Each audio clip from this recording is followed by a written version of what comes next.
নমস্কার, moms recipe and ট্রিপে আপনাদের সকলকে স্বাগত। আজ আমি আবার একটা নতুন রেসিপি নিয়ে আপনাদের কাছে হাজির হয়েছি। আপনারা আমাদের সঙ্গে থাকুন, আমরা কি বানাই দেখতে থাকুন। আমি কিছু সবজি কেটে নিয়েছি, যেটা হচ্ছে একটা বিট, ছোট বিট একদম কুচি করে ছোট ছোট করে কেটে নিয়েছি। আর নিয়েছি গাজর, গাজরটাও দেখুন একদম ছোট্ট ছোট্ট করে কেটে নিয়েছি। আর নিয়েছি পরিমাণ মতো আলু, আর নিয়েছি মটরশুঁটি।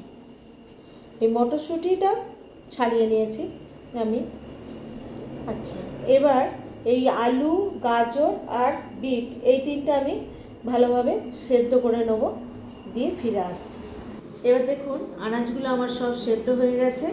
আলু, গাজর, বিট সমস্ত কিছু সেদ্ধ হয়ে গেছে, ঠান্ডা করে নিয়েছি। এবার আমি রান্নার দিকে যাব। এবার দেখুন আমি একটা গ্যাসেতে একটা ফ্রাই প্যান বসিয়ে নিয়েছি, দিয়ে তার মধ্যে আমি গরম হয়ে গেছে ফ্রাই প্যানটা, তার মধ্যে আমি গোটা জিরে দিয়ে দেবো, দুটো এলাচ দিয়ে দেবো, আর গোটা ধনে দিয়ে দেবো। তো এগুলোকে আমি ভালোভাবে ফ্রাই করে নেব বা ভেজে নেব। দেখুন ধনে, জিরে আর এলাচটা ভালোভাবে ভাজা হয়ে গেছে, একদম সুন্দরভাবে ভাজা হয়ে গেছে। এবার এটাকে আমি গুঁড়ো করে নেব। দেখুন এটা গুঁড়ো করে নিয়েছি, একদম সুন্দর গুঁড়ো হয়ে গেছে। এবার দেখুন ফ্রাই প্যানে তেলটা গরম হয়ে গেছে, সর্ষের তেল দিয়েছি আমি, এটায় গরম হয়ে গেছে। এর মধ্যে আমি দুটো পাঁচফোড়ন ছড়িয়ে দিলাম। পাঁচফোড়নটা ভালোভাবে ভাজা হয়ে যাওয়ার পর এর মধ্যে আমি যে সেদ্ধ করা সবজিগুলো ছিল সেগুলো দিয়ে দিলাম। ভালোভাবে নাড়াচাড়া করব।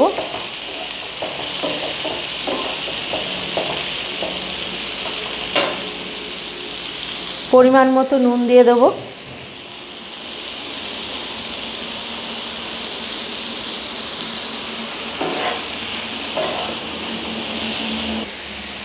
সামান্য পরিমাণ আদাকে আমি গ্রেট করে রেখেছিলাম সেটা দিয়ে দিলাম। কাঁচা লঙ্কা কুচিয়ে রেখেছিলাম সেটা দিয়ে দিলাম, আর ধনে পাতা পরিমাণ মতো দিয়ে দিলাম।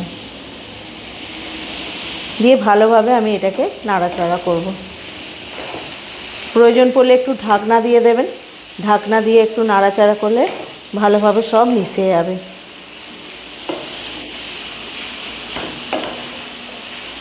যেহেতু আমার এটা সেদ্ধ করা ছিল, তাই আমি বেশি ঢাকনা দিয়ে নাড়াচাড়া করব না। অল্প পরিমাণে মটরশুঁটি দিয়ে দিলাম। এটা আপনারা না দিতেও পারেন, কিন্তু দিলে একটু খেতে ভালো লাগে, তাই দিয়ে দিলাম। ভালোভাবে মশলাটার সঙ্গে মিশবে, সব সবজিগুলো একসঙ্গে মিশে গেলে তারপর আমি এটাকে নামাবো।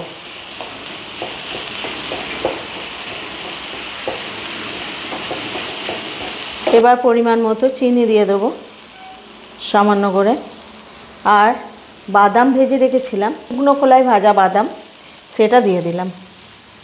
আর যে মশলাটা আমি করেছিলাম গুঁড়ো মশলাটা, সেই মশলাটা আমি এর মধ্যে ছড়িয়ে দিচ্ছি। এটাতে কোনো পেঁয়াজ রসুনের ব্যবহার নেই, একদম নিরামিষভাবে তৈরি করেছি।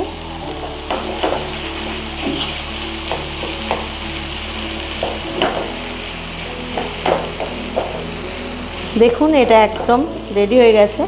এবার আমি থালায় ঢেলে ঠান্ডা করতে দেবো। এবার দেখুন একদম আমি এটা খুন্তি করে করে একটু ম্যাশ করে নেব, সব মিলেমিশে গেছে।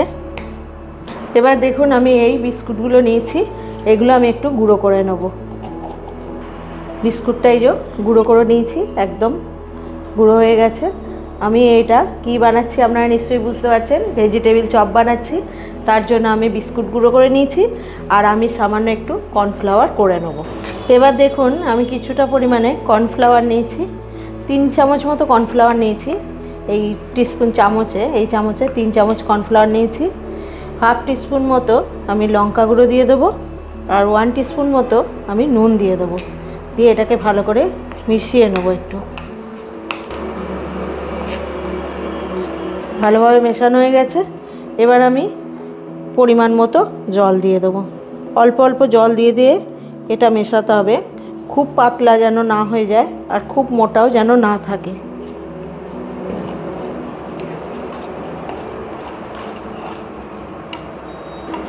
এবার দেখুন আমি সামান্য সর্ষের তেল হাতে বুলিয়ে নিলাম, দিয়ে আমি এটাকে পাকাতে থাকব। শীতকালে সব আনাজ থাকে বলে এটা করতে সুবিধাও হয় আর খেতেও ভালো লাগে, স্ন্যাক্সের মতো চায়ের সাথে। দেখুন একটা একটা করে আমি এরকম গড়ে নেব। দেখুন একটা একটা করে আমি এটা গড়ে নিচ্ছি। চায়ের সাথে শীতকালে খুব ভালো লাগে কিন্তু খেতে।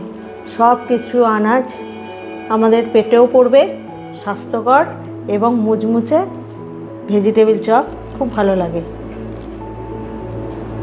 এবার দেখুন এগুলো সব গড়া হয়ে গেছে আমার। এবার আমি একটা একটা করে আমি এই যে এই কর্নফ্লাওয়ারগুলো আছে তার মধ্যে ডোবাতে থাকবো।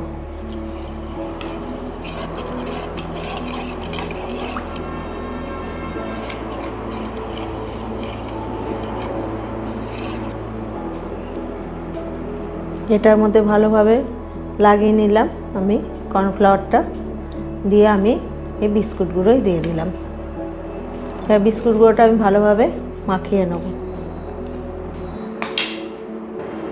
দেখুন এটা আমার ঠিকমতোভাবে গোড়া হয়ে গেছে। ডবল কোটও করতে পারেন, আমি একটা সিঙ্গেল কোট করে দেখাচ্ছি, এরকমভাবেও করা যায়।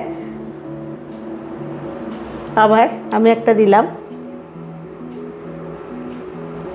ভালোভাবে মিশিয়ে নিলাম, মাখিয়ে নিয়ে আমি বিস্কুটগুলো দিয়ে দিলাম। বিস্কুটগুলোটা ভালোভাবে মাখিয়ে আবার আমি এই কর্নফ্লাওয়ারগুলোয় দিয়ে দিচ্ছি। ভালোভাবে আরেকবার ভিজিয়ে নেব, বিস্কুটের গুঁড়োতে দেবো। এটা দিলে বেশি ভালো মুচমুচে হবে। আপনি সিঙ্গেল কোটেও করতে পারেন, সিঙ্গেল কোটেও ভালো হয়। একটু ভালোভাবে সাইজটা ঠিক করে নিতে হবে, এরকমভাবে করে নিতে হবে।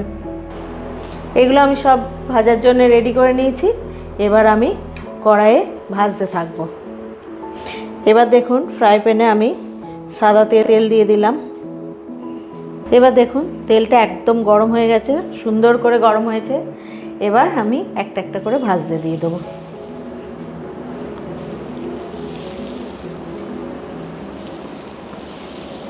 আমি এটা সাদা তেল নিয়েছি, সর্ষের তেলেও হয়, সর্ষের তেলেও আপনারা ভাজতে পারেন।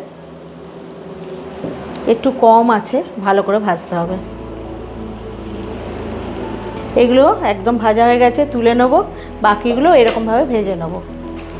সব ভাজা হয়ে গেছে একটা একটা করে।